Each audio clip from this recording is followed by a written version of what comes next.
Assalamualaikum warahmatullahi wabarakatuh. Waalaikumsalam warahmatullahi wabarakatuh. Nama saya Nuryani, asal dari Pekandangan Indramayu, Pak. Tapi dulunya dari Bantaragung. Orang yang meninggal itu banyak macamnya. Ada yang meninggal karena ketabrak mobil, Ya. ada yang meninggal karena sakit, ada yang meninggal karena tenggelam dan lain sebagainya. Yang saya tanyakan yaitu orang yang meninggal mati mendadak karena tumbal. Karena di desa ini sering orang geger mati mendadak misalnya karena tumbal. Nah, yang ingin saya tanyakan menurut Islam, orang yang meninggal karena tumbal itu bagaimana? Maksudnya begini Pak Kiai, apakah benar-benar sudah meninggal atau belum, masih hidup? Cukup sekian Pak Kiai. Oke. Dengarkan Al-Quran yang dikatakan oleh Kanjeng Nabi Ibrahim. Allazi huwa yumituni wa yuhyin. Dialah yang mematikan aku dan dialah yang menghidupkan aku. Huwallazi yut'imuni wa yasqin. Dialah yang ngasih minum aku, dialah yang ngasih makan aku. Wa idza maridtu fahuwa yashfin. Ketika aku sakit juga yang menyembuhkan Allah juga. Tidak ada selain Allah yang bisa menghidupkan dan mematikan. Mau ketabrak, mau kena racun, mau kelindes mobil, mau ketembak, mau tenggelam, mau kena sihir, mau kena, semuanya itu jalan kematian. 1001 jalan menuju Roma. Kita semua ke Jakarta. Ada yang naik mobil? Ada kereta api? Naik motor? Naik bus? Terserah. Yang penting tujuan kita sama ke sana. Itu hanya jalan kematian. Hakikatan yang mateni itu Gusti Allah. Kalau sudah mati ya sudah selesai. Idza mata ibnu Adam in qata'a amaluhu, sudah selesai. Pur. Ya. Yang dinyatakan belum mati itu hanya orang yang mati sebagai pahlawan membela kebenaran, yaitu para syuhada. Kata Allah mengatakan bukannya kena tumbal, bukan kena sihir, bukan kena gandarwo ya. Tapi yang matinya itu karena ditembak musuh ketika membela tanah air, membela kebenaran. Firman Allah mengatakan wala tahsabannal ladzina qutilu fi sabilillahi amwata.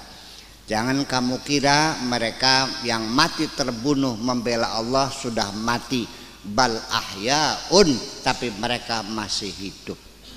Inda rabbihim yurzaqun, masih mendapatkan rizki dari Allah, masih tinggal di sini.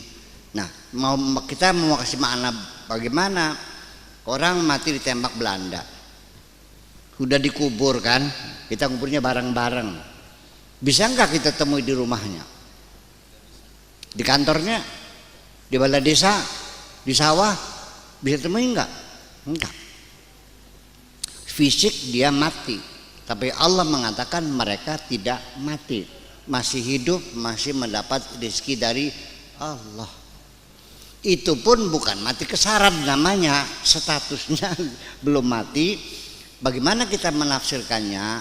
Yaitu bahwa masih ada, tetapi kebanyakan orang walakinna aktsaran nasi la yash'urun. Kebanyakan orang tidak bisa merasakan keberadaannya. Satu contoh umpamanya, Mas Sepeng udah mati belum? Di rumahnya ada enggak? Andaikan dia matinya ditembak musuh lagi membela agama, kata Allah tidak mati, masih itu. Bisa terjadi. Di sini dulu para pahlawan kita masih ada duduk di pojok di sana, tapi kita nggak ada yang tahu karena kita tidak bisa merasakan keberadaan mereka. Yang bisa tahu hanya orang-orang tertentu yang di sininya dipasang transistor. Paham nggak? Kita di ruangan ini banyak gelombang nggak? Ya, gelombang frekuensi modulasi, gelombang shortwave, gelombang ultra high frekuensi, gelombang elektromagnetik, gelombang, wah, bermacam-macam gelombang membawa suara. Bisa didengar nggak? Enggak. Kenapa? Nggak punya alatnya. Kalau punya alatnya ya berbunyi. Nah, itu juga mereka itu hadir dalam bentuk gelombang, yaitu hanya orang-orang tertentu yang bisa tahu. Dan itu pun tidak ada masalah dalam kehidupan ini. Itu urusannya Allah. Jadi sebaiknya begini aja lah. Udah kita mikirin, jangan mikirin orang yang mati, apa mati kesaran, fokus mati saya matilah kalau gitu. Ya kan begitu. Dan para syuhada juga sama lah, nggak usah mikirin bagaimana bisa ngobrol sama mereka. Ya, itu hanya orang-orang tertentu, dan Allah juga memberikan kemampuan itu orang-orang yang dipilih oleh Allah. Wallahu yakhtassu bi rahmati man yasha.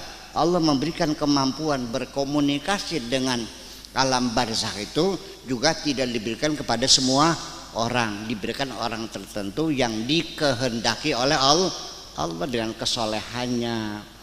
Gitu. Konon kabarnya yang bisa berkomunikasi dengan alam barzakh itu di sini ada namanya Habib Lutfi, dengar? Yang biasa salawat itu salawatan tuh.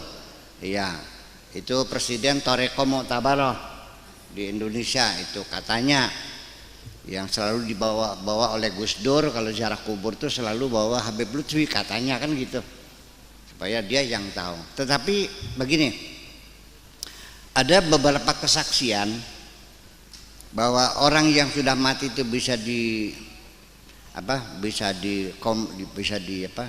dihubungi. Itu cerita ini di dalam kitab Ar-Ruh, namanya kitab Ar-Ruh. Ini orang tua meninggal kaya raya, banyak emas berliannya. Mung dulu belum ada brankas, belum ada bank, belum ada safe box, belum ada tempat gitu. Jadi zaman dulu itu kan dipendem, taruh di guci dipendem. Nah, begitu meninggal, anak cucu mencari mana harta orang tua kami. Dicari-cari nggak ketemu. Akhirnya rumah dikeduk-keduk semuanya gak ketemu.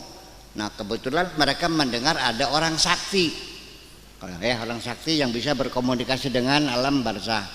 Jadi mereka datang, diceritakan bahwa orang tua kami orang kaya, banyak hartanya, banyak emasnya, tapi nggak tahu di mana nyimpennya. Dia terus si kiainya itu nanya, namanya siapa, orang tua kamu, matinya kapan, jam berapa, tanggal berapa. Oke, nanti 3 hari lagi kamu ke sini. Nanti mau saya lacak, saya hubungi dia ke sini. Nah, 3 hari kemudian dia datang, lalu dia katakan ini hartanya ada di kamar tidur. Masuk ke kamar tidur 3 langkah, lalu belok ke kanan selangkah di situ. Mereka datang, masuk kamar 3 langkah, terus belok ke selangkah, dikeduk, ya ada di situ. Ini artinya bahwa masih bisa berkomunikasi. Kemudian ada lagi, mungkin ya ini saya cerita begini ceritanya gini. Si anak ini ada yang nawarin dibawa ke Jakarta, mau kerja ya di diskotek lah gitu.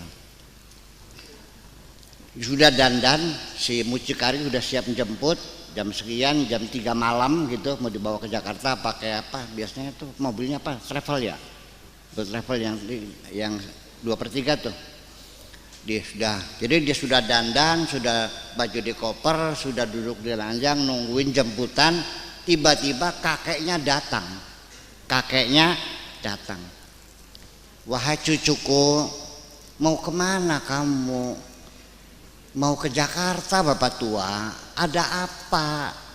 Mau kerja untuk apa? Buat kasih makan anak-anak.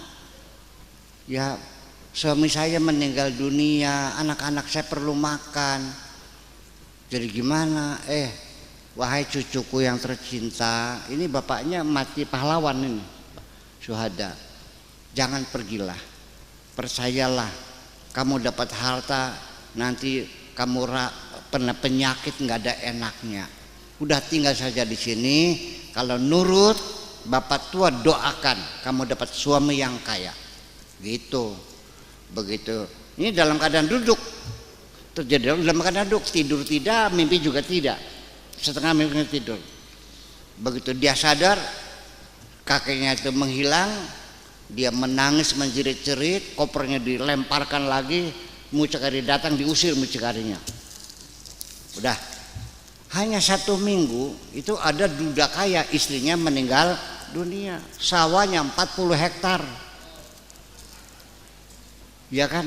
Ini kan cerita itu kan testimoni dari orang-orang yang mengatakan bahwa kadang-kadang itulah makanya enta robim yurzakun tuh tidak mesti harus mereka mesti makan, mesti pakai bukan.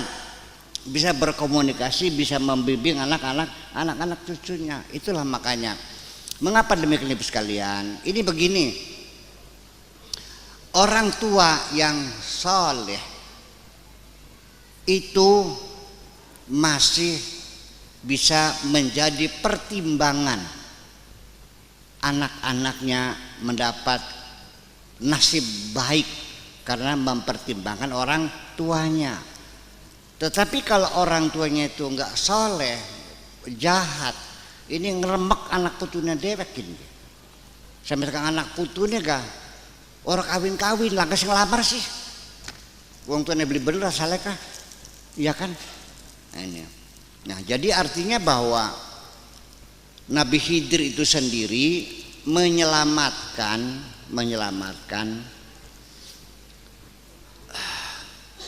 harta karun anak yatim dengan pertimbangan wakana abuhuma solihah, karena bapaknya orang soleh. Percaya enggak?